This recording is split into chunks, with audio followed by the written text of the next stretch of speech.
अमरावती जिल्ह्यातील मोर्शी तालुक्यातील अनेक गावांमध्ये विहिरी आणि बोरवेलच्या पाणी पातळीत घट झाली आहे। उन्हाळ्यात पाणीच नसल्याने अनेक शेतकऱ्यांचं मोठं नुकसान झालंय।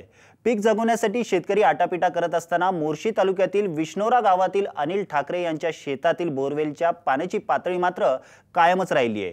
ठाकरे यांनी ही किमया कशी साधली ते पाहूयात।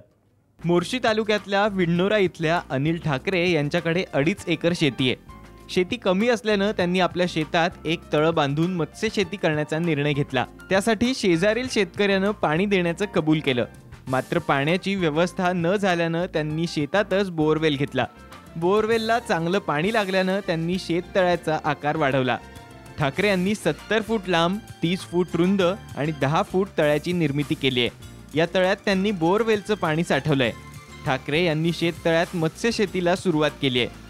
या शेततळ्यात भरपूर पाणी राहत असल्याने उन्हाळ्यातही बोरवेलचं पाणी कमी झालं नाही। विष्णोरा परिसरात अंदाजे 45 विहिरी आणि 30 पर्यंत बोरवेल्स आहेत, मात्र बहुतेक शेतकऱ्यांच्या शेतातील विहिरींची आणि बोरवेल्सच्या पाण्याची पातळी खालावली। ठाकरे यांच्या शेतातील शेततळ्यामुळे मात्र बोरवेलच्या पाण्याची पातळी कायम राहिली आहे। तळ्यामुळे बोरवेलला माझा फायदा असा झाला की 3 ते 4 महिने माझा बोर करायला दिवस झाले समजा। तर सुरुवातीला माझ्या बोरमध्ये पाणी पाईपमधून धार थोडी कमी येत होती, म्हणजे 3 फूट 2.5 ते 3 फूट धार येत होती। पण जेव्हापासून मी माझ्या शेततळ्यात पाणी भरत गेलो आणि शेततळ्यात पाणी भरल्यानंतर आजची परिस्थिती म्हणजे आज हा शेवटचा महिना आहे उन्हाळ्याचा, तर या महिन्यात प्रत्येक विहिरीची बोरची पातळी यावेळेस कमी होते।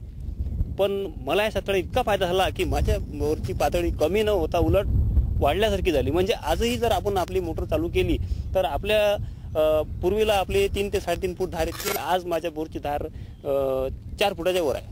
म्हणजेच मला या शेततळ्यापासून 100% फायदा झाला। शेततळ्याच्याच भरोश्यावर, म्हणजे शेततळ्याच्या भरोश्यावर माझ्या बोरची लेवल कायम राहिली। कोणत्याही सरकारी योजनेचा फायदा न घेता ठाकरे यांनी शेततळ्याची निर्मिती केली आहे। उन्हाळ्यातही बोरवेलला पाणी राहिल्यानं ठाकरे यांनी भुईमुगाची लागवड केली।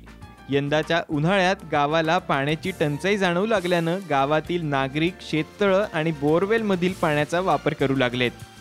त्यासाठी गावातील लोक आपल्या बैलबंडीने टाक्या घेऊन, कोणी असे डोक्यावर गुंडे भांडी घेऊन असे आपल्या इथून पाणी नेतात। असं म्हणजे याच्यामुळं पाण्याचा खूपच फायदा झाला आमच्या गावामध्ये। आणि मी बरेच दिवसापासून जेव्हापासून आमच्या गावामध्ये पाण्याची टंचाई आहे तेव्हापासून मी इथून पाणी देतो त्यांना। या शेततळ्यामुळे गावाला असा फायदा झाला की जे पाण्याची टंचाई होती पिण्याच्या पाण्याची, त्या पिण्याच्या पाण्याची टंचाई मिटली। समजा जवळपास गावातले बरेचसे लोक इथून पिण्यासाठी पाणी, बांधकामासाठी, म्हणजे सर्वच कामासाठी जवळपास इथूनच पाणी जाते। या तळ्यामुळं या बोरले खूप फायदा झाला आहे। शेती कमी असल्यानं ठाकरे यांनी कृषी विभागाकडनं अनुदान न घेता आपल्या गरजेनुसार शेततळं बांधलं। या शेततळ्यामुळे त्यांना उत्पन्नात वाढ करता आली आहे। शेतकऱ्यांनी केवळ निसर्गाच्या भरवशावर अवलंबून न राहता शेतातील बोरवेलच्या पाणी पातळी टिकवण्यासाठी ठाकरे यांच्याप्रमाणे बोरवेल शेजारी शेततळ घेणं गरजेचं आहे। अरुण जोशी, साम टीव्ही, अमरावती।